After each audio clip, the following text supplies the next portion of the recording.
And welcome everyone. My name is Amos Joseph, and I'm joined by my co-host Brook Potter, and this is the 10K Rum Podcast. How's it going, Brook? It's going great, Amos. We actually are enjoying summer past 2 weeks, which is like a record out here in the UK. We've actually got sun and no snow, and it's not even raining, which is very unusual for this time of year. So, How clear is it out there? It's like literally no clouds in the sky. We could actually see the blueness of the sky, and that doesn't happen. I think I'm back in Trinidad and Tobago. Like I am in the wrong country at this point. So. But yeah, Amos, we seem to be doing a show on a Thursday here, which seems to be a little out of character. What's going on, man? We're opening up to more episodes. So I typically have Thursdays and weekends off for my job. So we squeezed in an episode here, but we have a special guest, Brook, and it's all thanks to you. Who is this guest, Brook? You'll have to introduce him. Well, for those who know, not that long ago, I went out to Body Power in Birmingham, 2019, and I got out to the Robert Frank 615 booth. And the two first gentlemen that I met was one, Ray Worldwide, also known as Ray Vegas, and the gentleman we have today, the man, the legend, the soon published author, Jason Hicks, BeardSoStrong. How are you doing, my friend? Doing pretty good. Thank you for having me on the show today. Love the attire, by the way. I see you represented the podcast nicely. Yeah. Got the whole thing. So yeah, man, Jason, we wanted to have you on because, I mean, you have been, involved, of course, in the glorious House of Gainz podcast. And we've got little snippets of some of your rather more exotic exploits. Can we say that? Yeah, you can say that. That's a safe way of saying it. That's a safe way of saying it, man. And for our podcast, Amos and myself, we're very pro masculinity, pro men, and of course, gender dynamics, sexual relationships, it's a very important thing. And you seem to be living the life, bro, if I'm just being honest, right? Well, I definitely live a very good life. I'm not gonna lie. Yeah, I mean, the rumors I've heard is people are kind of bewildered at your lifestyle sometimes. Oh, I don't know these rumors, so please enlighten me to these rumors. I mean, this is the thing. Like a lot of people, I mean, again, just like the fans that I've spoken to and stuff like that, really have a great admiration for you. And for those who don't know, you do have the reputation of being somewhat of a Casanova, a ladies' man, and you seem to have a pretty good track record with success with the ladies. And that's why we're here.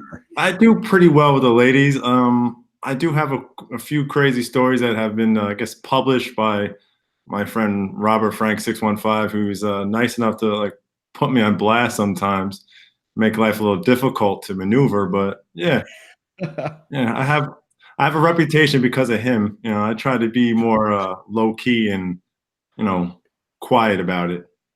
Right.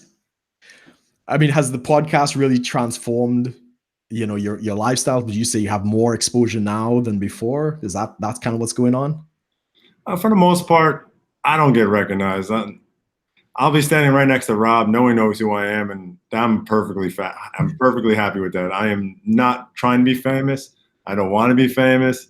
I like being someone who can walk into a place, and the only people that know me or they know me from interacting with them already or some type of past, or they want to break my car or something because I haven't called them, some bullshit. Am I allowed to curse on this one? Yeah, of course you are. All right. But now, where did all this come from? How long ago did you really start, start really bringing in the ladies? Where was the change there?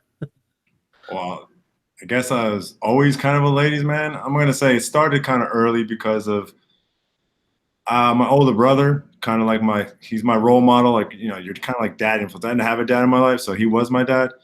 When I was 8 years old, he was 16. No, I'm sorry. When I was 6 years old, he was 13, 14 years old. And he would have these parties at his house of all the kids. And he basically had a group orgy at 14.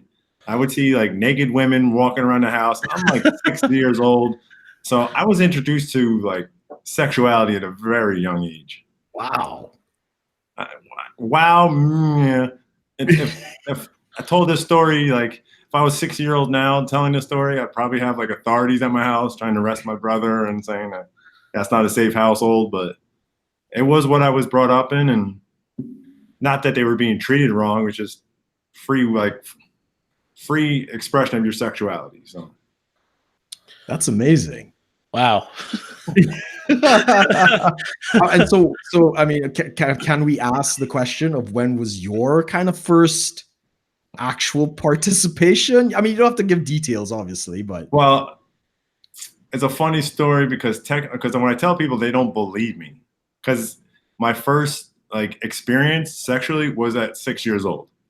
Wow. Yeah, but that was because my brother, I wanted to ride this dirt bike, and he's like, you can't do this unless you try to fuck this girl. So really, I was like, I don't know really what sex is at this time. So I tried. I didn't get an erection. You know, I'm 6. Who has an erection at 6, right? So I tried. Nothing really happened, but I tried to have sex with a 7-year-old. I was into cougars back then. You know?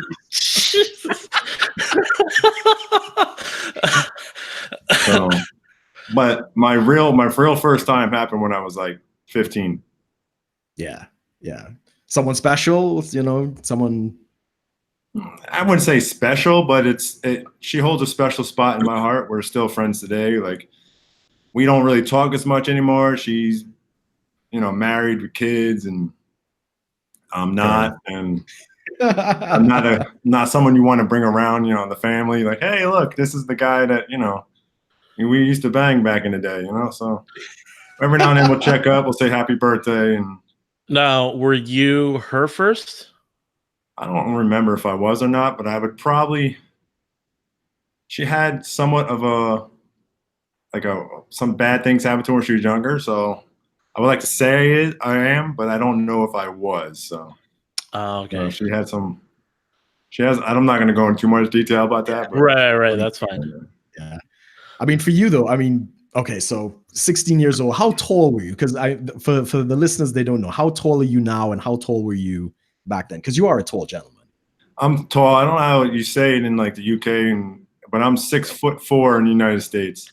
Wow. I grew up pretty fast because like I don't remember growing much after like my freshman year in high school. It's like 9th grade-ish. I was already like 6'1", 6'2" by that time. And then I probably grew another like 2-3 inches. So I've always been much taller than most people. So I kind of stand out. That helps. Yeah, it definitely is the first thing that people are drawn to me. Short women like me because I'm tall. Tall women like me because they can wear heels next to me, you know, because I don't see it personally, but I see how women are like, yeah, I like to wear heels, and some guys get upset if the girl's taller. Sometimes the girls feel they're too masculine or something if they're taller than their man. But like, how can you be too masculine? Like, you're a woman, you're sexy, wear the heels. I don't care how much taller than me. Like, I think that's most men's attitude. Like, I'm not a tall guy. I'm bordering on 5'7", if that, right? But I mean, yeah, I've gone out with the women that were taller than me, and the baseline rule is always let women wear their heels because it makes them feel sexy. You know, that's important for them. I didn't particularly care, but I haven't had the success that you've had. So listen, I want the taller the women, the better. Just like more legs to play with. Like, it's, you know. Exactly, and we're all the same height lying down, is what I keep telling people. You know.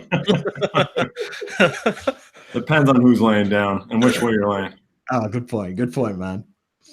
So early on, you're I guess 15 is what, like that's freshman year. I don't know how the American system school. It's like our sophomore year, kind of freshman, depending on when your age is, like when your birthday is, when you know. I had to start school a little later because of my birthday falls in November. They said I was too young to start school, even though I turned 5 like 2 months into it or something. So like, what? I don't care. You know, I got to watch cartoons longer than everyone else. So, I mean, did you learn about like the game? You know, in the dating community, of course, we use that phrase, the game, in terms of don't be too nice to the girls. You know, don't necessarily try to suck up to them. play a little aloof, play hard to get, and all that kind of stuff. Did you get any of that kind of coaching from your brother or otherwise, or you were just a natural? I'm just trying to, you just got to be yourself. Yeah. I feel like I'm truly a nice person. And I think the women in my life that I've had, they're usually drawn to more of my help. I'm a very laid back, but still very outgoing person. So just when it comes to, I don't really try to play games for the most part. I'm very direct.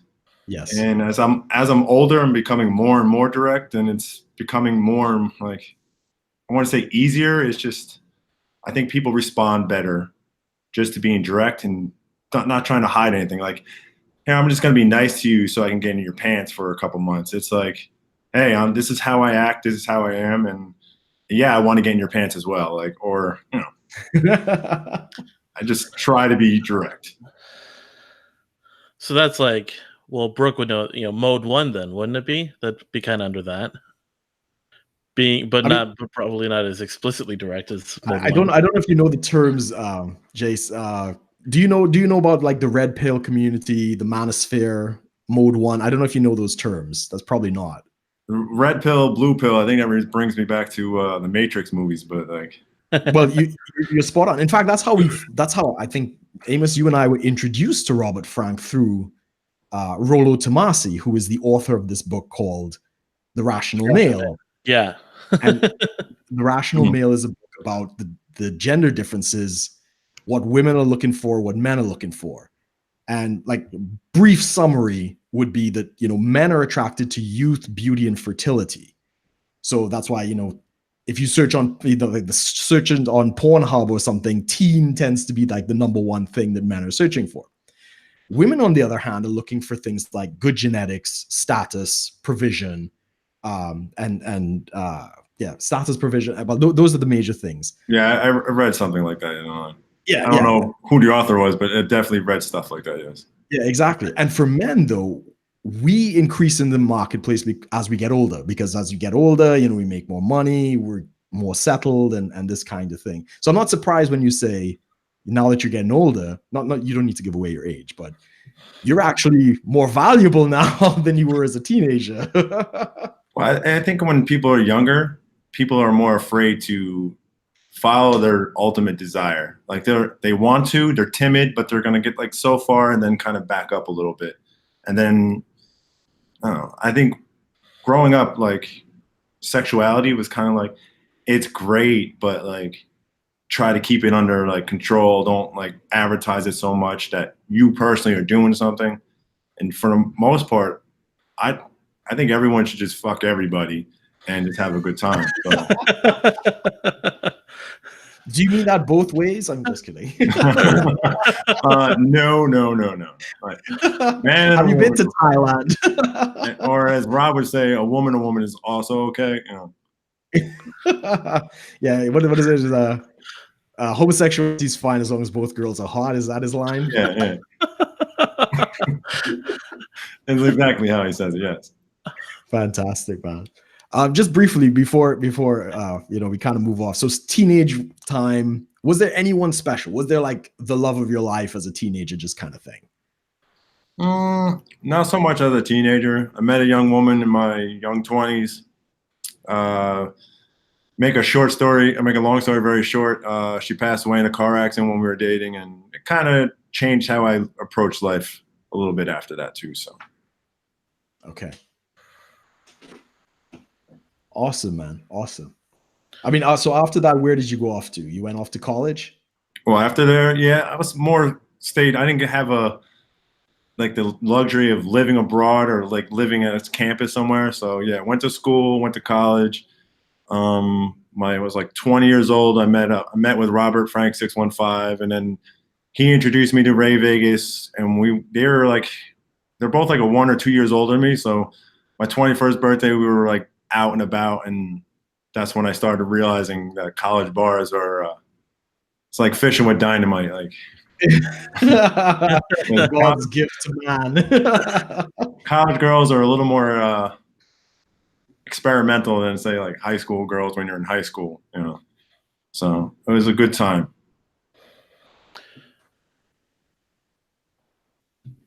Yeah, was that around the New Jersey area or where? Where was all It was in this? New Jersey area. It's around the Rutgers campus. Rutgers is it's a major college across the country, but for New Jersey, it's the biggest college in New Jersey. So Good times, good times. yeah, I mean, we'll explore that in a minute, right? Rutgers was rated one of the highest like party schools. It wasn't the highest, but it was like more of a party school. But they still have a strong academics too, so I don't understand how that works. You met Robert Frank when you were in your 20s? Yeah, when I was 20 years old, I met Robert. Yeah, that was like 18, 20 years ago, somewhere like that. Yeah, I'm about to be 39, so. Yeah. Oh, he told us. Yeah, my age is not a secret. Like, I don't try to hide my age. What was that? You're 1 year older than me, so yeah. Yeah. Age is nothing but a number. How did you meet Robert and that crew? Could you just kind of briefly touch on how you met the guys? I got like an entry-level management job at a warehousing company, and Rob happened to be working in there as a loader. And I'm like 20 years old, timid, don't know how to tell. Like for the most part, outside me and Rob, no one's like our age. Everyone's like 35 at the time or higher, or 50s. Like they're all established people, and I'm young, don't know what I'm doing. And I'm trying to run the loading dock, and I happen to close a door, and I break his radio. And you would think breaking Robert Frank's radio would be kind of like a scary thing. Like he's gonna like start cursing at me, like, "What the fuck are you doing?" You know. And but for the most part, I was like, "Oh, I'm sorry, I replaced your radio." And then like a couple days, like after that, we just started like talking more, and then we're like, we have a lot in common, so we started hanging out. And then a couple months later, I turned 21. We all go hang out, and that's when he was like, "Oh, we'll go hang out. We'll meet my buddy Ray." We meet up with Ray and Ray Vegas, and ever since then, me, Ray, and Rob have been pretty close ever since that time. So we have good 18, 19-year journey as friends that are pretty good. We got a lot of stories. Huh. I honestly wouldn't have thought that like you guys have known each other that long. Well, for the most part, everyone knows Rob very long. Like I don't know, it's like Jimmy and Joey. They're newer to me, like for the last couple of years. But and Vinny Bag of Chips and those all guys, they're all fairly like the last few years I've become close with them. But for me, the most is Rob and Ray are two that I've been tight with for over like 18, 19 years. Oh wow. Now because I know you like I'm in the crew, you look a lot, you tend to seem a lot different than them. I mean, in terms of physical build. Was like, has that always been the case? Was like Rob a lot smaller back then, or Rob was a lot smaller back then, but when I met him, he already found his Gainz. So Ray was he tanned? He was tan, not as tan, but he was tan. He was awesome. I'm not gonna like blow up his spot and I'm just gonna say he was born tan. All right. On his birth certificate, I think it does say tan, so I'm not gonna lie. But Ray I'm not jacked.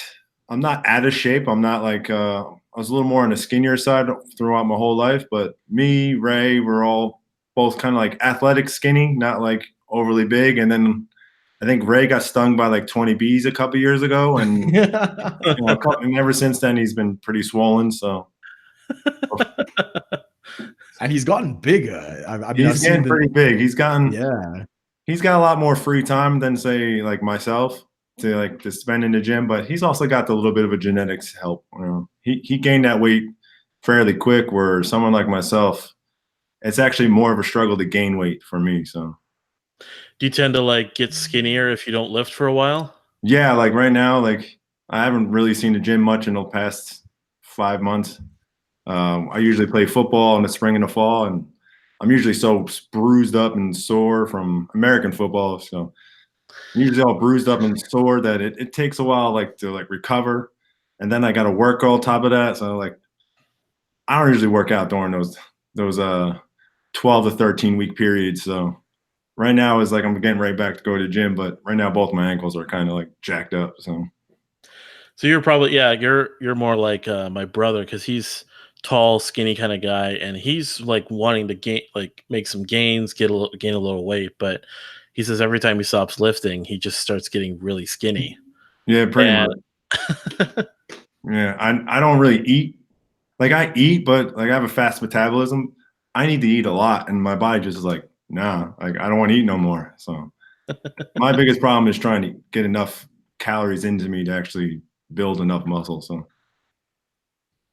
have you tried any of the steel supplement stuff? I know that Ray talked about that. I think he did the ADA load or something like that. Yeah, that really helped.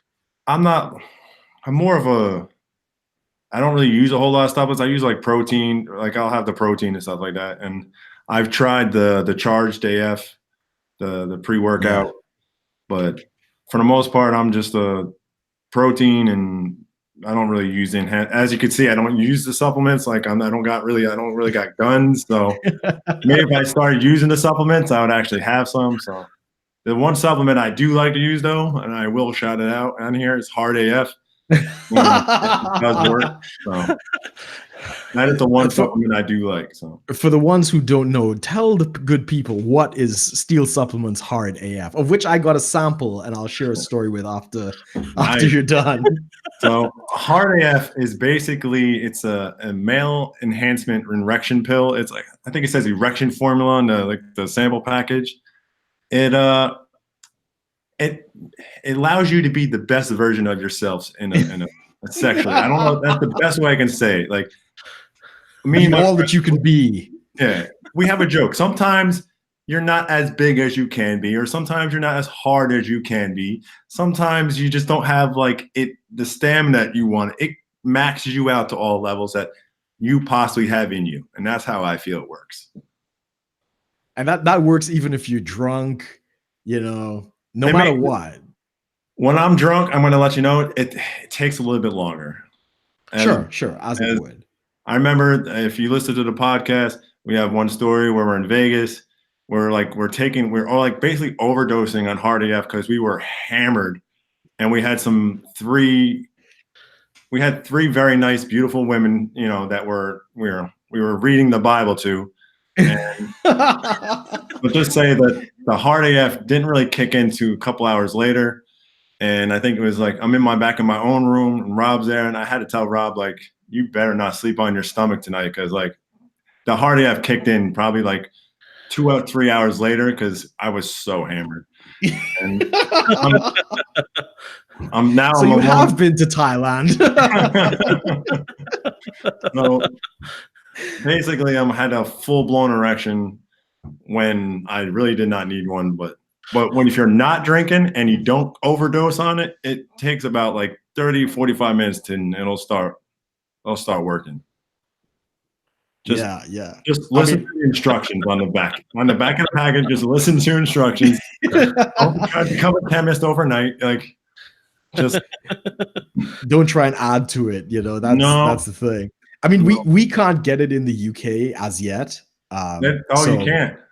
I've been looking, and I know there's some distribution deal with a company. I don't know the details. I don't think they brought that product across here. So, but I managed to get a sample from you guys when I was out there. So I went through all the samples. I did the ADA load. I did charged AF. I think Focus AF and a few others. And I kept the Hard AF for a trip that I had to go on. Yeah, I was telling everyone, like, you save it for a special weekend, because for me, Ray wanted me to point this out. For me, I feel the effects of it for like a few days. So he's like, don't advertise that, because it doesn't exactly work for him. So right. But for me, like weeks later, if the wind blew, I was like, woo, ready to go. I mean, that was kind of my story. So I managed to get this weekend away in London with a wonderful Romanian woman, and it's like, all right, let's. We went out dancing that night. I drink rum and coke, and I downed about 14 or 15 rum and coke. So I was pretty we say blitted, right? We were just like blitted. And I'm like, oh my God, I got to take this girl home. I don't know what she's expecting. So I was, oh yeah, I got the pills. So somewhere around in the cab, I popped the 2 Hard AF, and I forgot about it, like completely forgot about it. And we got back to the hotel and everything like that, and you know, she's taking a shower, and damn, the shit kicked in. It's like, oh yeah. And let's just say I didn't get any sleep that night. Neither did she, right? Yeah. And That's well, up to well, that was the Friday night. The Monday when I was leaving the hotel, it's the same thing. Like the wind would have blown in a particular direction. It's like, yeah, let's get it on, bro. Yeah. Like I said, it was like a couple weeks later, and I'm texting Rob. I'm like, yo, how long is this shit supposed to work for? Like, I'm like still like super amped up, ready to go, and it's 3 weeks later. And, so, but I also think I have a slightly higher sex drive than, let's say, most people. So fair statement. Fair statement. I mean, well, we'll get to the Ray 6 nuts and your experimentation in a bit, right? But right, no, we're still in college. We're still in college, right? So you've met the guys. You've met Robert Frank and these guys. Obviously, you all were very close friends. And you said you traveled. You spent some time traveling. Is that right?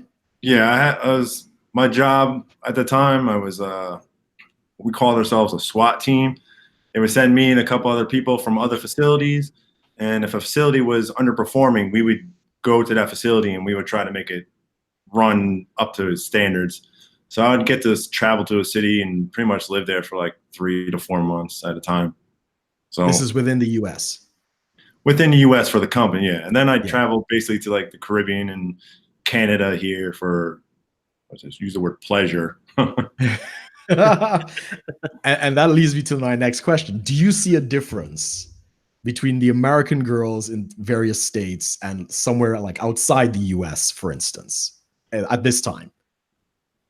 I do see a difference. I see women outside the US are a little more, I say, eager to, I just say eager. It's a bad word to use.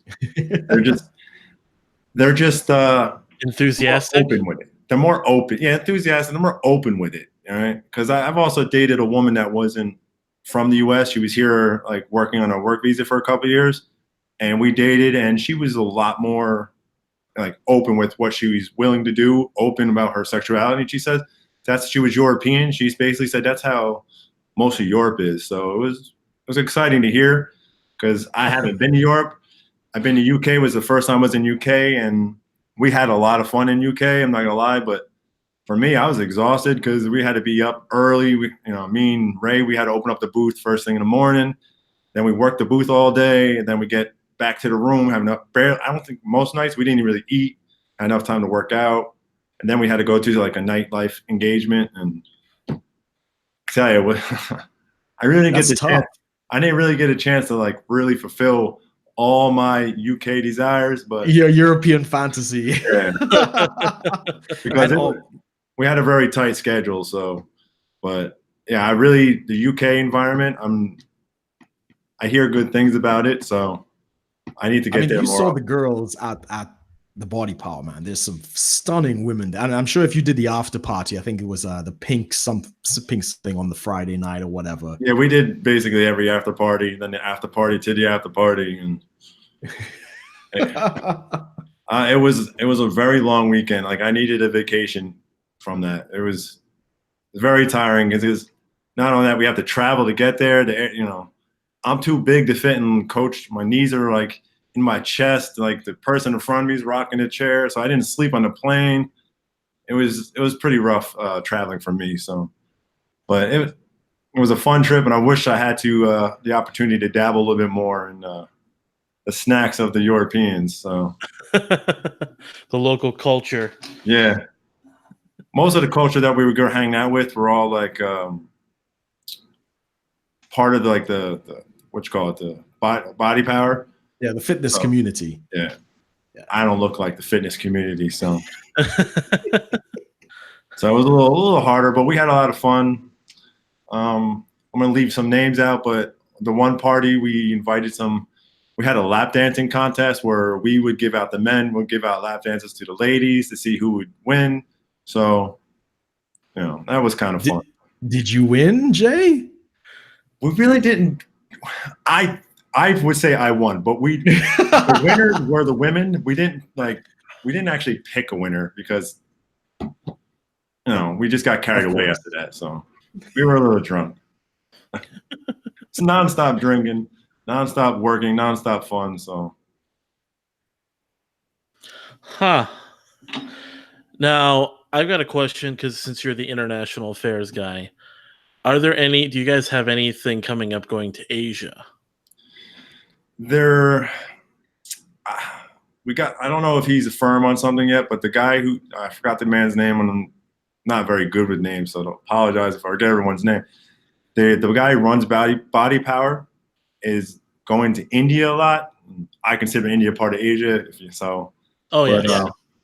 We're trying to see if we're going to probably go to India because we're told that the environment there is for fitness and fitness personalities is very high. And talking with some other people there, they go there and they're treated like they're rock stars. Like, you need like security to get in the car. They're chasing after the car when you're leaving. They're like chasing you down on mopeds. It's like, and these are just like regular fitness personality types. They're not like Mr. Olympia. They're not like the biggest guys for working out. They're just like regular look good guys with personality. And they're like rock stars over there. So we're trying to get over there, and we haven't been confirmed yet, but we might be going to Australia as well. So Australia would be a lot of fun. You'll have a very good time out there with the Aussies, man. I've had a strong desire to go there for a very long time. So ever since I found the internet, I have wanted to go to Australia. All right. So in your story, how old are you now? You're like 21, 22, late. When you met Robert and the guys? How old were you? 20, 21. 21, 20. Yeah. And has like at that time, were there any women that you had problems like approaching? Did you have like any kind of approach anxiety? I was shy, but I always had liquid encouragement. So it was pretty good. But at that time, when I was like young to mid 20s, we would always go out to this a strip club, and we pretty much go like once a week. So it's bad because like the girls all knew us by first names, which was also kind of good. Like, we would show up there, and like the first couple nights we spent a lot of money. We had a great time. We had a great it wasn't so much that we were just like, we're just having fun just with ourselves at the same bar, and the girls are partying with us. They loved us so much that after like a couple times, like we would get there, the women are jumping off the stage to come hug us. They're like so happy to see us. We're communicating with, like, we had all their phone numbers. We're hanging out with them. Me and Ray are like dancers, kind of like we like to. So we're usually dancing. The girls come by us and they're tipping us dollars. Like, they wouldn't take our money. Like, they're ordering food and they're like feeding us there. They had a hot tub on the stage one time. They're like, oh, if you could pick one person to join you, they call me out and go onto the stage into the hot tub. And I was like, this is the greatest day of my life. But yeah, and this is your early 20s, and early 20s, hanging out with strippers, and Do you recommend that lifestyle for guys in their early 20s? Only if you have the personality where they don't feel like they're going to be sleazy.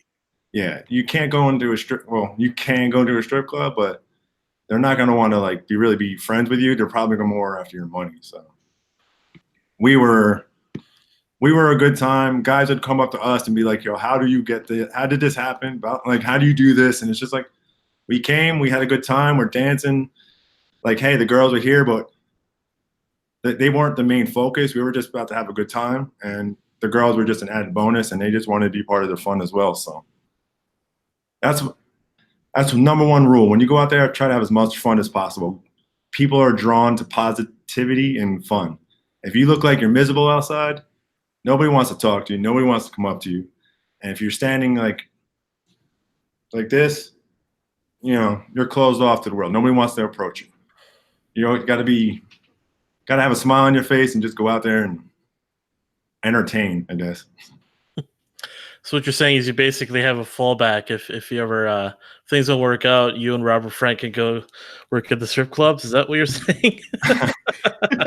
we have dabbled. We know what to do. We have some expertise in that.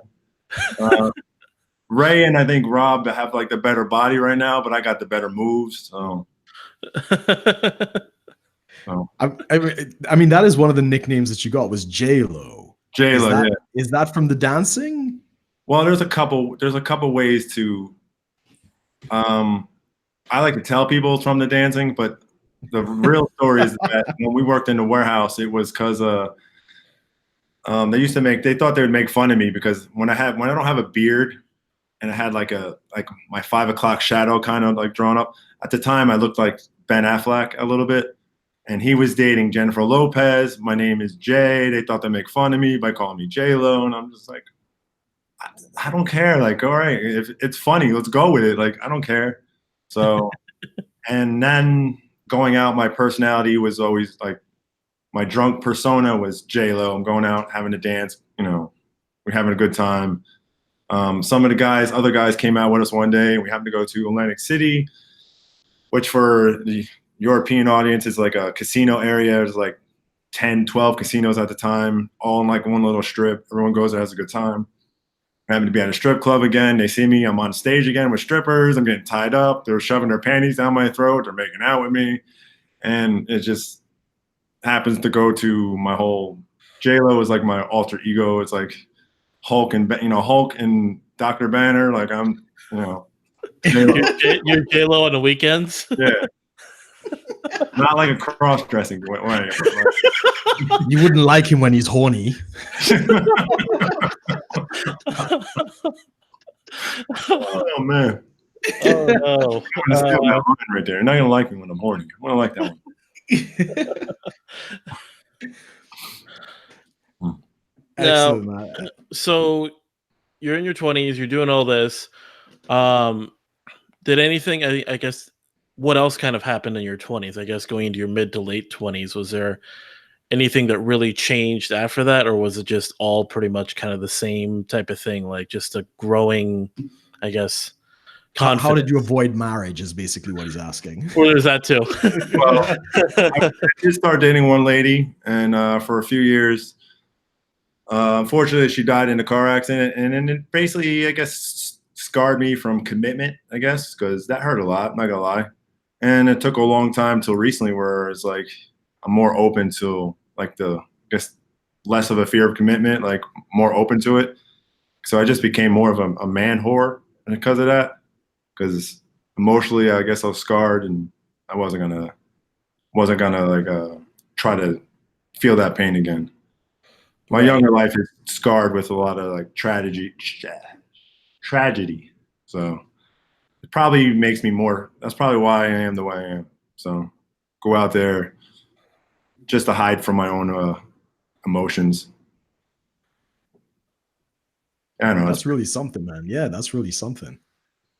So how old was this when all of that had just happened? That was like what, you're 27, late 20s? Yeah, when she passed away, I was like my late 20s, and I was like after that, it was just like. How old was she? She was a year younger than me, so. Okay. So she was like 28. Then was it a conscious decision to become a man whore? I think I was born to be a man whore. So. I think I was lying. It's on your birth certificate. Yeah, I was lying to myself when I was trying to be, trying to be like the stand-up individual, one woman, get married, have kids, I think I was just trying to lie to myself. Do you see that at all for your future, for your foreseeable future right now? I never want to say I'm not a person who likes to speak in definite. So I'm never going to say I'm going to do this 100% for the rest of my life. So I feel like over time, if the right situation comes, you never know to the answer to that. So my future is not written. It can change today. Tomorrow I can go and meet the girl of my dreams, and who knows? Here's a better question. Do you want kids? I'm not gonna say I don't want kids, but I'm not somebody. If you said, "Do you want kids in your life?" If I have them, I do. That's great. If I don't, at the same time, my life is not over. Okay. If I don't have kids. So Right. I have kids. I got to watch out for Robert, and when he goes out now, Ray when he gets drunk. These guys, like, I think since they've like leaned out, their alcohol. They think they handle alcohol as well, but they don't. So I gotta like kind of like, hold them back a little bit. You know, keep them from getting in some trouble from time to time. It's like, I don't know if you listened to last night's podcast. You know, it seemed like, yeah, they were looking for a fight, man. Yeah. It's pretty much, it was a lot of aggression over the weekend. It was a lot of aggression. A lot of masculine energy. Yes. I'm not going to use the word toxic masculinity, but they're a little more aggressive. And gotta like keep them from getting in some trouble sometimes. You know, you're going to hear the news tomorrow, you know, and in other news, an unexplained wave of pregnancies following along, you know, these two guys were calling. There's some women that definitely wanted to. You know, I have several women in my past come up to me and be like, this man asked me to marry him. If you tell me no, don't do it, I won't do it. I'm just like, he's going to give you everything you want in life. I can give you one night in your life. So choose. So that's a very big thing to say. It's honest. I'm not going to say it's big. It's just honest. You know, I'm not going to try to hold her back from having true happiness. You know, I'm not looking for that type of commitment at that time with her. So, I mean, it's something I relate to as well. Like Amos would know this, and I don't know if you heard our small snippet on the Body Power review. But when I met you guys, I'd recently gotten out of a very similar relationship. Great girl, you know, there was a lot of positive things, but I knew like there were certain red lines that I had that, you know, she'd crossed, and there were certain things that I just wasn't gonna bring into my life that she had, and I had to make that choice. Like I could date this girl forever. We never fought, we never had any arguments, but I knew she wanted to get married. And it was a tough call. It was like, no, I'm not going to do it. If that's what you want, I've got to let you go. And yeah, sometimes that is the choice we got to make. You know, you got to be true to who you are. And I applaud you for that, man. That's really good. Listen, we have friends that are kind of like same thing, but they don't realize it, that they're holding somebody back right now. And they need to understand that they want something different than you do, and don't waste their prime of their life when they can find that same thing if you're not looking for those same things. So there's some friends that we have that are, I'll say, not honest with themselves or with the person they're with. So I don't want to waste anybody's time. That's why I think being honest and upfront is the best way to go. I mean, is your brother still like an idol in your life, or have you moved on to Dan Bilzerian? I honestly wouldn't know who Dan Bilzerian was if it wasn't for Rob. I'll be honest with you, I'm oblivious to like the whole, like I have social media, I'm on it, but like I'm more just following my close friends. Like I'm not a fanboy. I don't go after celebrities, but when we met John Jones, I was the ultimate fanboy. Like when we meet these people from Worldport, I'm just like, hey, how you doing? Blah, blah, blah. I met John Jones and I was like a blubbering fool. Like, oh my God, John Jones. Like but yeah, for the most part, my brother, you know, unfortunately, he also passed away when I was very young too. I was freshman year in high school. He passed away, and he's my father figure. He's my idol. He started as a badass in my younger life, and then as my young teens, he became more of a model, you know, figure. So he's so if he never like changed his ways, I'd probably be a delinquent right now. Wow. So and actually have an appointment next Wednesday for my memorial tattoo piece for him. So I finally found an artist that I felt comfortable with. So congratulations. We look forward to seeing that on the Instagram, man. It'll definitely be on there. I can't wait to post it. Congrats, man. So now going into your early 30s, what'll happen there? Was there any big changes in that time period? Big changes? No. I've been on this steady path ever since then of probably trying to put my dick in places it probably shouldn't be. So Like I tried to be in like a stand-up relationships, but ultimately I would do something stupid and wreck it. So I just figure. Did you put your dick in crazy too many times? Yes, that was. Dude, that's rule number 1, man. Don't put your dick in crazy. Crazy is the fun part. I wasn't dating the crazy. The crazy was calm, cool, collective, but I enjoy my fun, so it didn't work out.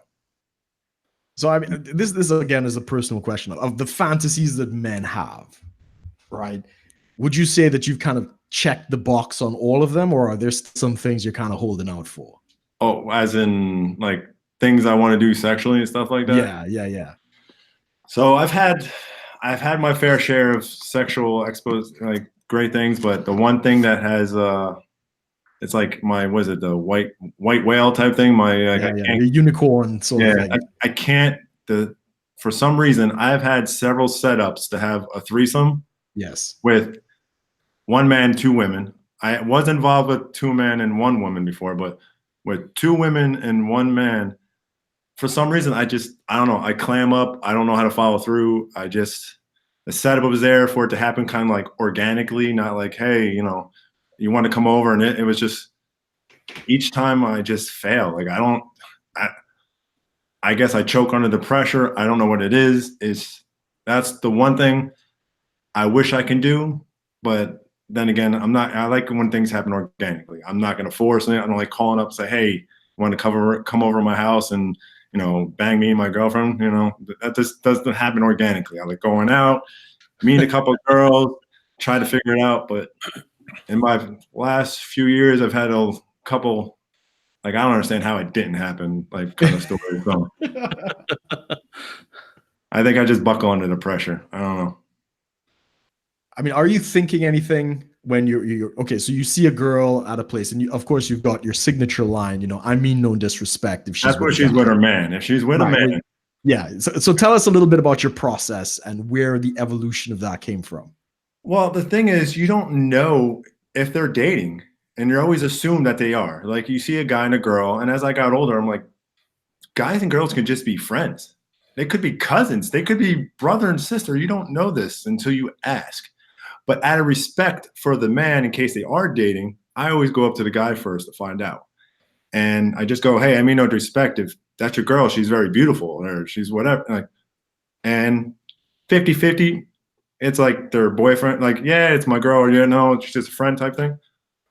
And then there's a few times it's rare that a guy goes, yeah, that's my girl, I'm gonna fuck you up. Like, I'm like, whoa. Like, I said no disrespect. Like, I'm trying to find out. This is why I talked to you. Like, I came to you out of respect to see if that was. And for the most part, I've never gotten into a fight using that line. A couple guys may have gotten a little upset, but it really is out of respect that I go to the man and say, hey, is this your, like, is she with you? Or if not, like, I would like to say hello.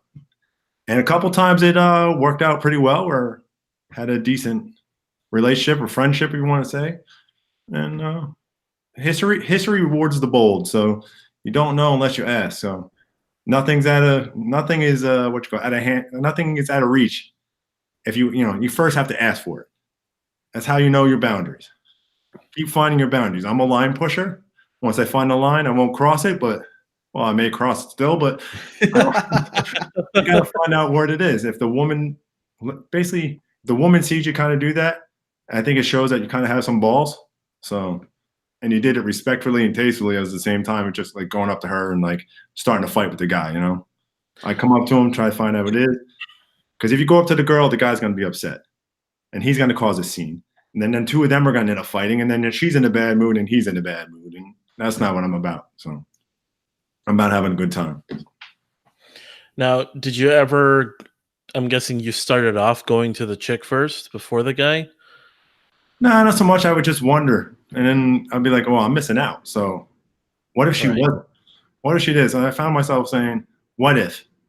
What if? I'm like, oh, that girl was so beautiful. What happened? And granted, it seems very shallow because I'm like rating her off her physical beauty because, that's all you can see at the moment. But I'm like, wow, she's a very beautiful woman. I wonder if I would have said something to her. I wonder what happened. And I just got tired of thinking of what if. So I just said, do something. And I figured it out. I'm very good at thinking on my feet when somebody wants to kick my ass. So they haven't kicked my ass, so I think I'm pretty good at it. It's got to be interesting. I mean, being part of the Robert Frank 615 crew and not having gotten into a fight yet. Well, I used to get into a lot of fights when I was younger, and I realized that it's pointless. Like, if I'm man enough to know that I did something wrong, I'll admit it. But if I think I'm being wronged, and I'll fight for what I believe in, I'm not going to back down. I'm more the type of person that somebody else is usually getting in a fight, and I'm usually jumping in to either stop it or to keep going with it. I don't know, like whatever my mood is at the time. But for the most part, I don't normally start a fight. If like I'm the last person who usually starts a fight, but I'm usually the first one to jump into the fight. And we've had, I think they brought up several stories on the podcast. One last night with Ray when he was about to mess somebody up at the barbecue. That's a true story because I saw that, went up there, and I was low key kind of holding him back, but at the same time I was about to probably jump in there and start stomping this dude too. But wow. Yeah, it was somebody messing with a girl, and yeah. I'm listen, I come here and I say like a lot of masculine things. That's why this word toxic masculinity, if I don't see on my shirt, I hate that. That's just being a dick. Like, you can be masculine and not a dick, you know? So you got to be respectful when you're treating anybody, and respectful to another man, respectful to a woman, to everybody. Like, that is just being a dick. The word toxic masculinity to me is just a fabricated word to make people who don't feel masculine like more better about themselves. That's how I feel personally. Masculinity is not a problem. Femininity is not a problem. If you don't fit one of those words, it's not a problem with the word. It's not a problem with you per se. You just got to understand, have a better understanding of who you are in life and not be pigeonholed by what a word says. So I got really triggered. It was like last year almost. In the US, we had a commercial going around, and it was like the guys were reading off to what masculinity meant, like the definition. I don't know if that was in the UK at all. Yeah, we got it, and it pissed me the hell off. Because to me, it's like, if that's not you, that's okay. Don't redefine a word to fit you. So I didn't particularly like that. Like, you're not masculine. It's like 100% masculine, because there's a scale there. If that's not you, that's okay. But don't sit there and try to make that word bad and change it. Like that. I'm getting frustrated. I just don't like when people blame words for how they feel about themselves or whatnot. Words, there's more than one way to describe somebody. A male, perfect, like an ideal male, doesn't have to be 100% masculine. You know, he could be 25%. There's other qualities in people besides being macho or whatever the term is. So when I saw that, it just it pissed all of us off on our end. I think Rob made the video about it. I just be happy with yourself, and if there's things you're not happy with, change them. Simple as that. I was not happy with a short beard, so I grew a long one, and everyone tells me to shave it, but since I grew this long beard, I get more attention. So. Do you ever try, because I'm looking at it, you kind of have just like the straight down. Do you ever try growing like along the sides too, so like a full rounded kind of beard? No. Grizzly Adams thing kind of thing. Exactly. It's more because I have more of a narrow face, and I don't want to go round. It kind of looks a little funny because the way my face is, it's more long and narrow. So I've always had it short here, and I've actually took like 2 inches off like last weekend, so it's actually a little shorter than it normally is. Do you use anything in it, like any oil or? Yeah, I use a lot of like a beard softener and like a shampoo, and then you got to put beard oil. Keeps the skin. The beard oil is not so much for the beard as it is like the skin underneath of it. So it helps it grow, helps it keep it like from getting real thick and coarse. But yeah, it's like having hair on your head. You got to take care of it. Right. can't wear a hat on my No, beard. what's going on with Robert Frank's beard? I mean, what's going on? It's got its own.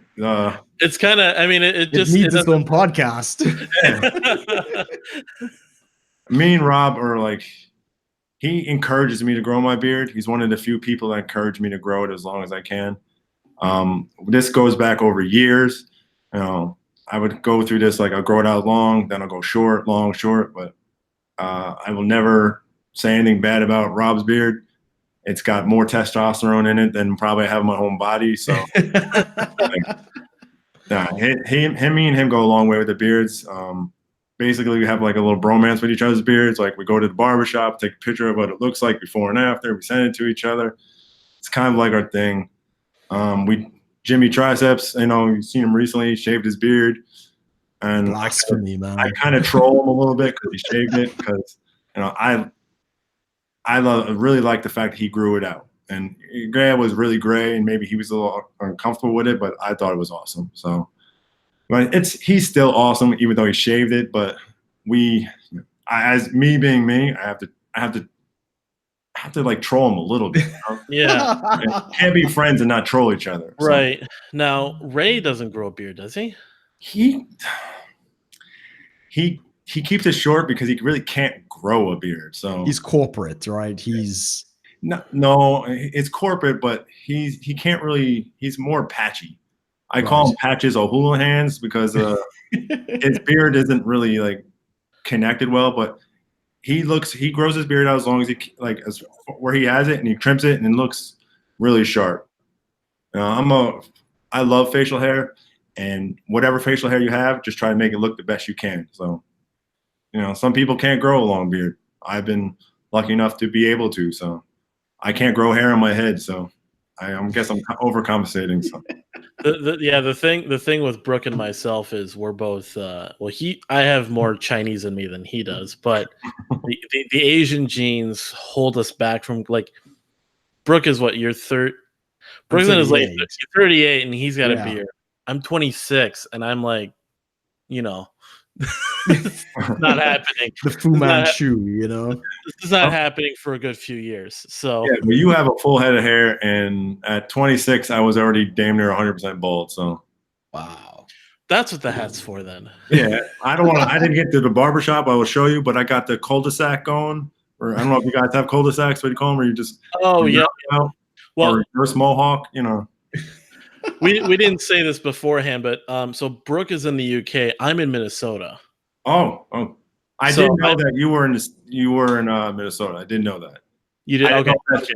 I didn't know if you were from the UK originally or where. No. I'm from here. He's from Trinidad, and he lives in the UK now. So we've been friends since 2012. 2012, yeah. In Thailand. Yeah. So you guys get to meet. Where'd you guys meet, on a business trip? Oh, it's a long story. That's a whole nother story. The abridged version is, once upon a time, we were all good Christian missionaries, and we met in Thailand to fix their wayward ways. But they taught us a thing or two. Let's just say that. we were both ministers, and we met up a few times along the way, and then that kind of went away. But Brook and I still connected, stayed friends. I'm starting to remember that's why you guys used to have the other name of the show. The other name that the algorithms don't like. So. Yes. It's toxic masculinity. It's one of those words. It's a trigger word. It is. Yeah. I mean, I wanted to touch on that, the toxic masculinity side. Amos and I discuss a lot of cultural stuff about masculinity. You know, like, are you familiar with Jack Donovan's work? The Ways of Men or Becoming the Barbarian, any of these books? I don't know, maybe not. If you start going into detail about it, I probably know about it. But like I said, when it comes to names, like my brain is like mush. So like he defines the key virtues of masculinity. As you said, it's not these assholes who are, you know, beating up women and these other things. He defined it as 4 key traits. Masculinity is about courage or bravery, strength, physical strength, or even emotional strength. Competence, you got to be able to, like, give something to your tribe. You got to be able to do something. and honor amongst men. And he said, you can add to that, there are other things, but those are the core 4 things that being a man entitles you to these potential things. I don't know if you've heard that before. I've heard those 4 values together before. I don't know if it's from that, but I've heard those 4 values together before, yes.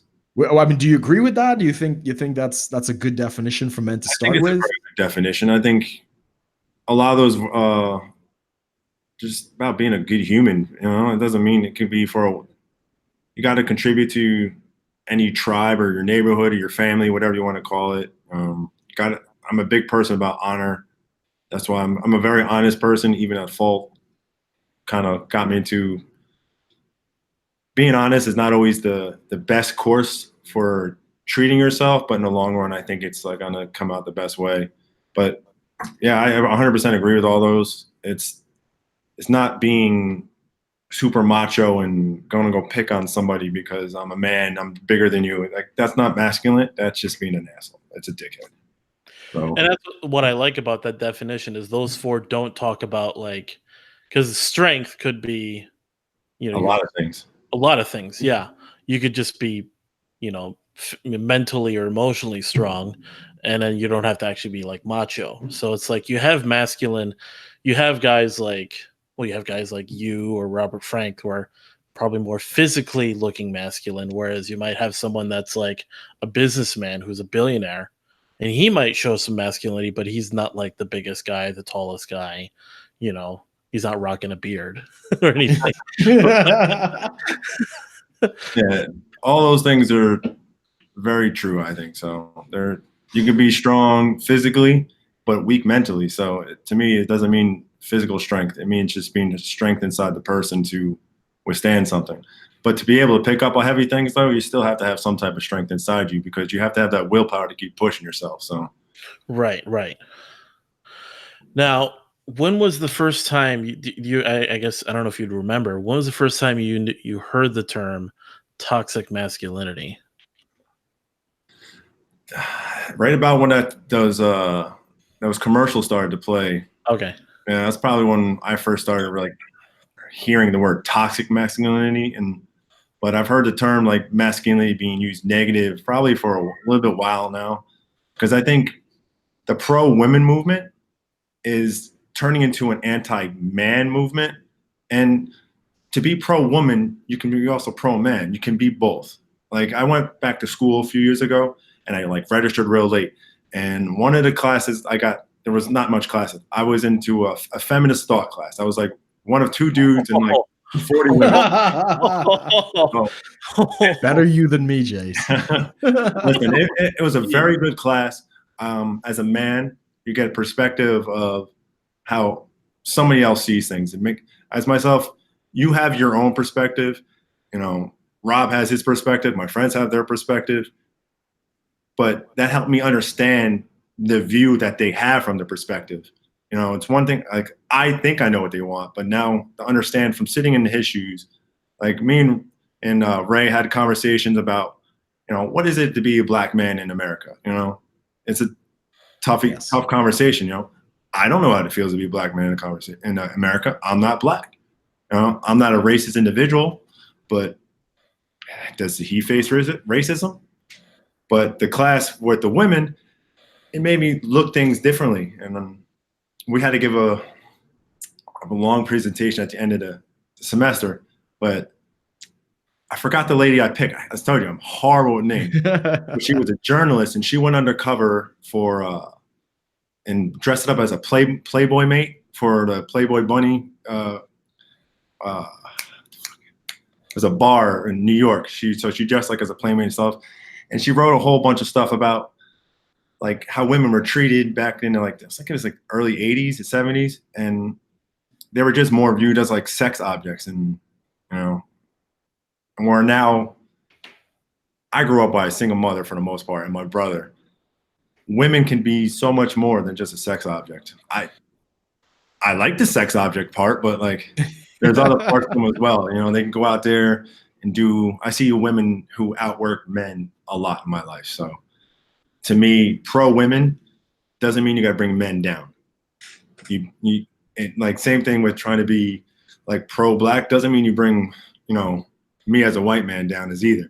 You bring us both, everyone up together as one whole. And I'm tired of hearing you being like pro-feminist that you have to be anti-men. No, it's equal. It's 50-50. It's whatever. It's not even, it's 100-100. Don't screw that 50-50. It's 100-100. You can push a woman up to the top and you can push a man up to the top. It's the person what's inside. Doesn't matter if they're a woman or a man. Doesn't matter if they're black or white. To me, stop defining a word as like the say all. I hate when I'm kind of like rambling now, but yeah, I'm sorry. No, it's good. It's good. I mean, have you gotten any pushback from feminists from the podcast and the guys in general from the House of Gainz podcast? Have you got any screeching harpies and anything like that going on? For the most part, most women like view are mostly Rob as probably just like a character. They don't really think that's really him. You do have a few that really think that's how he acts 24/7. If he did, we got a sample of that in the UK of him trying to be that person for like screaming and yelling all day. Yeah, he lost his voice after like the first day, and then the second day he's just pushing through yelling all day. And that's not him. It's not a character. Most people know it's a character. They love him for what he does and motivate him to push through for whatever they're holding, whatever they need to push through. Usually it's to go to the gym, work out. And I can vouch for this. When I go to the gym consistently, I feel good about myself. When I don't go, I don't feel as good. So I know, but for the most part, women do not. I think they're more timid of us to really say anything. But for the most part, I think we had a little bit of pushback when they see some of the girls, like when we have them, they're doing like they're bent over and we're like dropping something on them, like a hard AF or something, or money. Listen, you can be a woman and feminine and still very powerful. Like the women that are in our videos are very powerful women. They make their own money. They run their own lives. They don't need us, and they're just with us because we like to have a good time. They like to have a good time. So, for the most horizontal mambo, you know. Anyone who gets upset about what we do is probably doesn't have a very good sense of humor. So that's how it's comedy. It is comedy at the end of the day. The podcast is comedy. It's comedy and motivation. When it motivate to go to the gym, be the best self, and just have a group of friends and be solid with, you know. That's what we're about.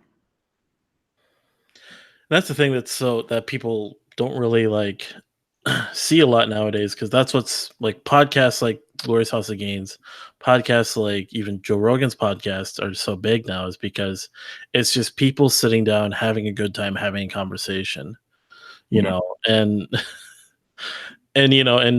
you guys will just throw in little things just to like have fun, and it's totally off script, and people somehow still like that, you know, the whole what was it, the whole opening up a can of pop during the show. Yeah, that whole thing, like, that's, you know, some people kind of go, oh, you know, that's so whatever, that's not podcasting, and that's so off, you know, that's not really following a flow. But it's like people like that. People like, you know, just in the middle of the podcast, someone just drops whatever, you know, a joke. It's just gotta go. Yeah. And not everything's gonna be perfect in life. So like our podcast is just like everything else. It's responding to whatever happens in the moment. It's be able to think on your feet, be able to jump, just go with it. Like if somebody says something stupid, oh well, we're gonna go with it. You know, when we had the last young lady on the show, Ray's like saying like some crazy stuff to the girl, and like her, you know, he's like, oh, is that your brother? Like he knows damn well that's her boyfriend for a while and stuff, but like he's just saying some crazy shit with her, and everyone just keeps going with it because it's a joke. It's not like meant to be taken seriously and stuff like that. So like, I mean, we have to get is a little more professional than ours, but like not by very much. Yeah, we're talking like It's minor. We're like right there. Professionalism. He's got more weed knowledge. Weed and whiskey and yeah, we like to have a good time. We like to tell everyone about the good times we had. Like we like to share. I mean, speaking of the good times, we have to touch on a little bit of behind the scenes of the epic battle between Vincenzo and Ray Vegas in the Las Vegas showdown. Listen, you can't give anything away. Yeah, I want you to know, like, because I wasn't like because of my work schedules, I'm not part of like the podcast on a normal basis. But it was a 3-way battle. I originally was gonna go there because like Ray and Rob, like Ray, they're both like my best friends, and I'm friends with Vinny, but like I knew Ray really didn't have it in him anymore to like really like battle anymore. Rage out, yeah. Yeah, he didn't. He goes out and has a good time. He's not a Debbie Downer. He goes out and has a good time. But we used to do what Vinny does for a very long time, and for the most part of like me and Rob, and like I kind of keep it at that same level. I was gonna go there try to help push him, but we're at the pool parties, and Ray and Rob are at the convention doing the show, and I'm just like, fuck this. I'm in this for myself now. And, and I like to think that it all started from what I was doing. All right. The whole major story, how it all started, it's all because of me. I'm gonna take full of all the praise and glory for it to happen. When we first got to that pool party, I'm not gonna Vinny and I can't say it wasn't Vinny. It was my friend and his cousin. Yeah. All right. I was the only one coming there and then bringing it. I was giving lap dances to these very beautiful Asian women that were like, we were just sitting there hanging out, and they're like, "Oh, can you give us just flirting with them, dancing in the pool?" Like, "Oh, you want to give us a lap dance?" I'm giving a lap dance. I got money being thrown at me from all over the place. Afterwards, I still 3 hours later, I still see there's money in the bottom of the pool. Like I go to the bathroom, I'm pulling out money out of my pants. Like I was bringing the atmosphere, the attitude. I remember when I coming out of the bathroom, and like another person stops me. He's like, "Bro, I need you to come to my booth. Like I'm here with like 8 other women. It's like me and myself. Like I need help entertaining." I'm like, okay, like. So I go there. I'm hanging out with them, and as I walk back, I start seeing now like my friend and his cousin. Your friend, yes, are they're starting to like mingle. They're starting to like kind of break the ice. So I'm like, all right, I'm gonna come over there and bring the energy. Yes, come over there, bring all the energy.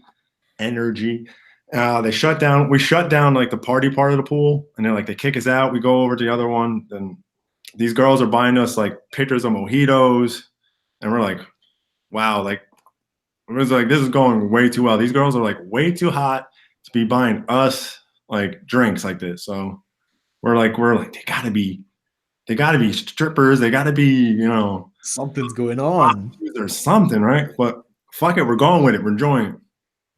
Now it's getting like the sun is getting a little low. We're like, all right, let's go back to the well, before we get there, like there was 3 women, there's 3 guys. All right.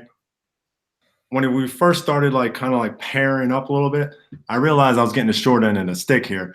And I basically went up to the girl and I was like, yo, what's going on here? Like I don't like how this is going on right now. Like so she went and talked to her friend, which happened to be the hottest one. And they kind of did a switch. Like she went over there and she came with me, and I was like, yes, good man. Yeah, I was like, listen, they were all above an 8, all right. And so they weren't like, sure. But I was really, really like this one. And like I said, history rewards the bold, and history would tell you I was rewarded. We leave there. We're leaving. We're trying to go to the cab now. And I don't know if you guys ever been to Vegas. Like you can only fit like 5 people in a normal sized cab. And then there has 6 to of be you. What? Yeah, there's 6 of us. So we're like, wait. Your friend. Oh. He's like, how much for the limo? And he goes, oh, it's like I forgot what he said. And I was like, I threw him a black chip because I was very lucky at the tables. I had I threw him a $100 chip, and I was like, "Does this take us where we need to go?" He's like, "Hop in." We hop in. We stop at another place. They're just doing a good. I gotta like rephrase how I'm talking about stuff now. Because I blew up the spot earlier, so now I gotta like they're. Be careful. Yeah, be careful. So me and my cousin, I mean my friend and his cousin, we don't partake in like the we drink and that's it, right? But the girls, they go a little more. Like, she does a little more. Fair enough. So they would put like some type of like I would say baby powder on our dicks basically, and then they're they're like sniffing. They're applying it to see how clean it was and how fresh. So this is in the limo on the way back. I wish there was a camera in that limo to see. No, you don't. I got nothing to hide. So I do wish there was something. But that cab ride, that the guy who drove the limo, he probably has a great story to tell his friends. So we get back to the room, we start pairing up. We're like, this is going way too well. These girls are gonna rob us or something. Like they're going. They come to steal your organs or something. They're gonna Cardi B you guys. Yeah. We're scared, so we're like, all right, let's throw everything we have, like personal belongings, into the safe because for some reason they all went to the bathroom at the same time. Like I understand in a restaurant or in a club, but we're in like the suite, so we're like, all right, they go in there. So we throw everything in there, and then they call us into the bathroom, and we're all sitting there, and they're like, oh, we need to brush our teeth. So all 6 of us are sitting in front of the mirror, like sitting there just brushing our teeth. Like it was awkward to me. It's funny but awkward. Then we start pairing up, and then there's a champagne bottle comes in somehow. I think my friend opens the door butt ass naked and takes the bottle of champagne that we ordered to the room, and it's funny. They're in the bedroom, I'm in the living room, and somehow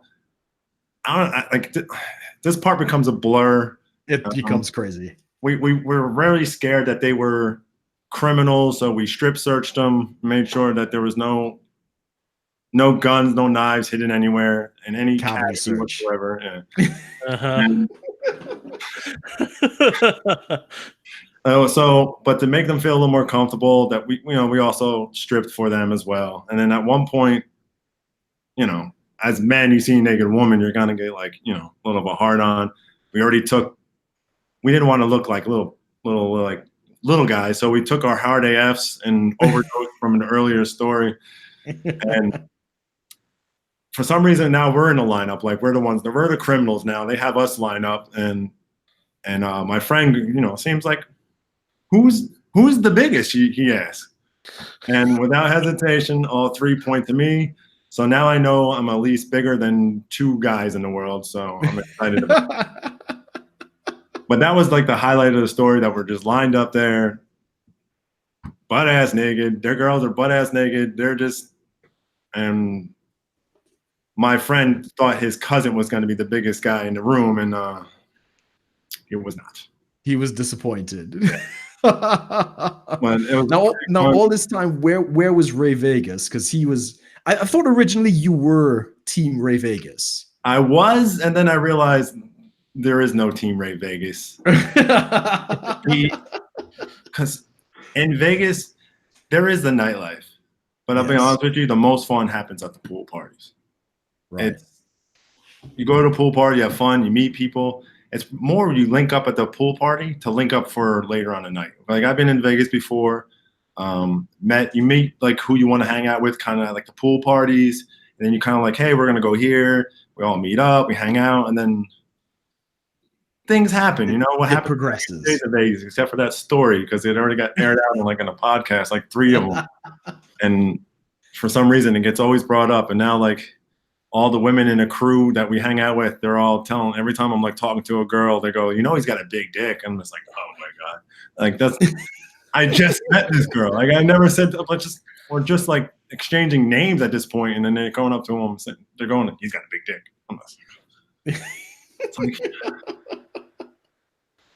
it's a little awkward. It makes things a little hard from time to time because, my own friends sabotage me trying to pick up women sometimes. So They think they're helping, but it's not. Take you back, bring you back. Like You I said, know, everything's going on in the pool parties, and Ray's unfortunately at the time helping out with the convention. Ray, Jimmy, Joey, and Rob are all basically part of in the convention, pretty much working. And it left me with my friend and his cousin out to, have a good time. Are you saying that you deserve the title of Vegas? Are you BeardSoVegas? Is that what you're saying? Listen, like I said, the following podcast, my friend and Rob, and they were on I was not on the show to say my side. I didn't get to say my side till probably a couple months later. Yes. But, when me and Rob talk, it's like there's a equal share of who won that. It's kind of like a draw between three people. Ray did not win. He lost. Right? He was adamant. But we are going back to Vegas. Ray is already trying to battle my friend there for the title of the Vegas again. But I want you to know, they both don't got it anymore. They both don't party like I got it. They are not the same people they were last year. So I'm already me, my friend are already confirmed. We'll be in Vegas. Ray is still working out on some details so that he can be confirmed. We're challenging each other to this battle, and I'm pretty sure I'm going to come out on top because I have a very good track record, and I'm still going hard. Why people are just keeping it low key for play it safe. So I can tell you, I'm really ready for Vegas. I'm going to kill it out there. More stories for the podcast. So I'm ready to go. We're rooting for you, man. I was a little upset because I was thinking it was Memorial Day weekend here, May 31st. And two people who were going to basically face off for this title of Vegas. They do a face off, like a boxing match type of thing. I was like, that's not even a fight. He lost his name and didn't even really put up a fight, and you're gonna have a rematch, and the real champ is right here. I was a little pissed off about that. So my name is Pat. I'm gonna take. But back to the name Vegas. That name Vegas between me, Ray, and Rob has moved. It hasn't. Ray was the originator of the nickname, but when the nickname is for somebody goes out and has a great life. In the nightlife, the great person, the guy's talking to everybody, knows everybody. And through different, phases of our lives, this person's kind of a little mellow for reasons. I'll let you guys figure it out why the reasons he's kind of more mellow.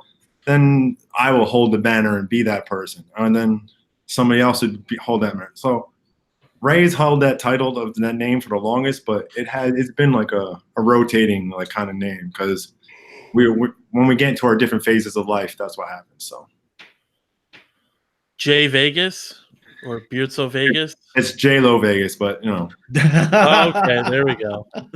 Yeah, but actually, when we usually change names, we also he's J-Lo and I'm Vegas, and it's kind of weird, but it works. Right, he takes your name. Yeah, no one else really knows about it. The inner crew knows, but. So whoever's on the hot streak, whoever's doing everything, and right now that's me. So don't worry, I'll have my dry spell, and hopefully it's not in Vegas. And yeah, man. I mean, we're coming up on time, but we gotta touch briefly on the 6 nuts, man. For those who don't know. This is something that came out. So Ray Vegas went to Ray Worldwide after he lost the challenge. And then Rob had a rather interesting dream, for want of a better word. Yep. That involved basically Ray Worldwide having relations with someone, and busting 6 nuts. And then he adopted it on his Instagram. But you did the science behind it. Is that? I did the science to see if it was physically possible to bust 6 nuts in a day. I gave myself a 24-hour time window. So I started one time and ended on another. And I cheated. I took supplements. I did whatever I could do to make it possible. I had, took some hard AFs. I was eating a lot of like fruit to make. I was just doing like a lot of stuff to like make myself be able to be there, And I must have had sex 9 times, and I can only force out 4. So in a 24-hour time span, I had sex 9 times. I forced out 4, and the last one was pretty pathetic. It was like I wouldn't even want to call it as like if I was like maybe I count that as a half. Like it wasn't even so 6. Maybe like trying to empty a bottle of ketchup kind of thing. Yeah, it was like nothing comes out. Yeah. So maybe if I was like 14 or 13 or 15 that time frame, maybe when you first go into that puberty and you're like, "Whoa, was that down there?" And you're like you spend the whole night locked up in the bathroom. Maybe you can do 6, but as a grown man adult, I don't know. I don't think it's possible. I put the challenge.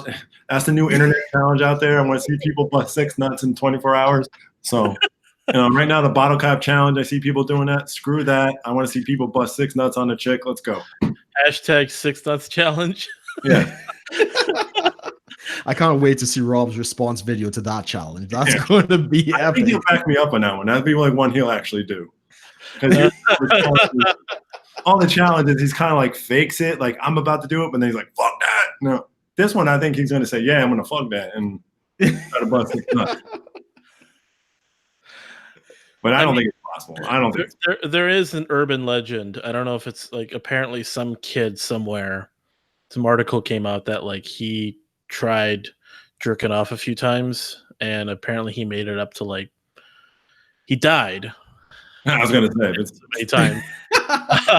Like as all good legends do. 42 times. 42 times. Wow, that's impossible. If I could tell you after 4, I had nothing left in me, and I was carted out in a wheelchair. I think they had an EKG machine behind me. They were getting ready to hit me with the paddles. Like I was done. I had nothing left in me. Like I sacrificed for science, man. Yeah, that's real dedication. I had to take a couple of days off. It was bruised. It was hurt. It was no. That's crazy, man. That's crazy. Unusual boy dies after masturbating 42 times. That's how did they know he masturbated 42 times? Did he have a logbook? Like, was he? That's a good question. And here's another one. Man dies after masturbating 69 times straight. What? Is this like the Inquirer or something? Like no. But this is like from 2011. Anybody interested, we'll put the links in the description below and you can read the articles. I don't know if I'm gonna put that. Check your sources. I can tell you my source firsthand. After wasn't happening. Like I can get it up after each time, but each time it was, it was less. It takes a lot out of you, man. Yeah. I'm also 38. I'm not a spring chicken no more, but I can tell you, I don't think that's a race. That's why I think it's considered a dream. It's not going to happen in real life. You think you can bust 6 nuts? No. No, Rob doesn't think he can bust. Not at my age, anyway. He doesn't think he can bust 6 nuts in 24 hours. So. That is the Robert Frank 615 in the background there, guys. So yeah, he's checking up on me, make sure I didn't like die or something. But we're coming up on time here, Brook. Anything you wanted to add quick before we go? No, just Jace, man, you're the man. Thank you for taking the time. Both of us are very big fans of yours and the entire crew at the Glorious House of Gainz. We hope one day that we'll be as big as like a Joe Rogan and have the big guy on as well. But thanks for taking the time, man. I mean, this was really awesome to hear your story and really connect with you. I'm looking forward to meeting up with you next year if you come out to Birmingham as well. Oh, I'm definitely coming out. I enjoyed myself. I have a plan of what I want to do now. Now I know what goes on down there. You guys got to come out to the Midwest so I can meet you guys. Yeah. Well, what goes on in Minnesota right now? Nothing. Snow. It's still in the middle of July. It's still snowing in Minnesota. Exactly. Oh shit! The man himself. Sometime in August, let's book Robert Frank. We'll do the podcast, and I'll be in Jay's seat, and we'll make it happen. We'd love that, man. We'll love that. Who do I talk to? Who do we talk to? July is booked for the rest of the month, but anytime in August. I will be in touch, my friend. Thank you. Awesome, man. Guys, I just want you to know I was very honored that you guys reached out to me. Like, meeting Brook in person, was probably it's a good experience for myself. So hopefully, Amos, we meet you in person. Yep. Brook was a stand-up individual. It was very such positive vibes coming out of him that this is like an honor for me to come on you guys' show and doing it. So any guys, appreciate you guys' support and thank you guys for having me. Yeah. Thank you. Thank everyone for coming on, for checking out the show. I know we didn't get a lot of viewers yet, but we're definitely going to get a lot more. I know now that people are noticing we're doing a show on a Thursday now. But do check out, of course, I already got a couple links down below. I got BeardSoStrong's Instagram down below. I know I've got the podcast and, of course, the Robert 615 page, Robert Frank 615. And then, of course, check out all their stuff. Robert _ Frank 615. Yes. That one, we're trying the other page. I can't even say the damn word. Algorithm doesn't like it. It doesn't like that page. So we're trying to build up the second page. So, but yeah, and then for everyone wondering, of course, we're trying to. Thursdays and Sundays are the 2 times we're doing shows now. So we will do another show on Sunday as well. But of course, subscribe to the channel, like the video, comment below if you guys have anything you want to add. Follow Brook and myself on social media. And yeah, thanks for joining us. This is our 59th episode. So we're catching up. One more thing. Yes. Don't forget you get hard AF at robertfrank615.com. Yeah. And, that is the best shit ever. If you need a weekend, you're going to need a weekend for that. That's it. I'll definitely have to get some too then. But thank everyone for joining us. We will see you guys on Sunday. Thanks for watching, everyone.